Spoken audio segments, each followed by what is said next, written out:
I'm going to talk about three sets of ideas or three things that we have developed over the years. Assuming those observations I just mentioned are true, here are the three. First one is, how can we provide interdisciplinary learning for the students without the same comprehensive exposure to both disciplines?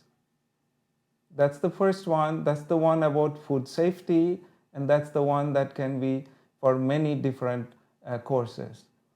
Of course, we know they do not have room in their schedule. So how could we sneak in this interdisciplinary subject matter, making things more realistic without actually increasing the content? The application here is food safety, as I mentioned, and we need to train more persons with this food safety background. So what was the problem here? Problem is that food safety is more than just heat transfer from an engineering standpoint. It involves bacterial death, kinetics. It also involves combining the two. Yes, the student can write the code and do this numerically. That is, the engineering student can do this numerically easily, but that would require significant effort and take the focus in the direction of computing rather than food safety. We want to enhance food safety. So we want to use simulation to focus on the subject matter of food safety. So that's the interdisciplinary aspect. So what we do, we built modules in three areas of food safety. These are the learning modules. These are modules you can use as a supplement to a topic. For example, here is a module that integrates heat transfer and microbiological kinetics. In a realistic manner, realistic picture, or to bring a realistic picture of a canning process. It can be used to enhance a course on heat and mass transfer or a course on food engineering.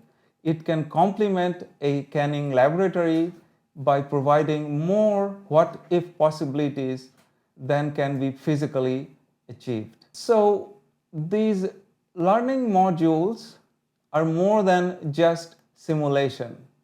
So of course they have simulation activity, but they also have report generation. They also provide background because we are building them for the widest possible clientele, and so the background is not going to be uniform. So we need to provide the sufficient background for it. So all of these three things together, you can call that as user activity.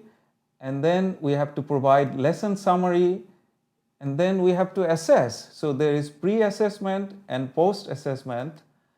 And then before that, of course, we need learning outcomes. And then, of course, we need introduction. We have introduction to the module and follow-up. So it's a complete package. It's a very comprehensive module. And then it is implemented in a learning management software, making it possible to have individualized, scalable delivery. Did it work? So here, in most cases, the post-assessment, as you see here, the orange is the pre-assessment and the blue is the post-assessment. In most cases, post-assessment was better than the pre, so they did work. We had favorable comments from students and the instructor that have been published. So we have published all these material in research papers. What does this mean? Interdisciplinary real-world problem solving can be brought in to engage and motivate using instructor-friendly modules for existing course content. That's what this is about. And it can complement and even replace some of the labs.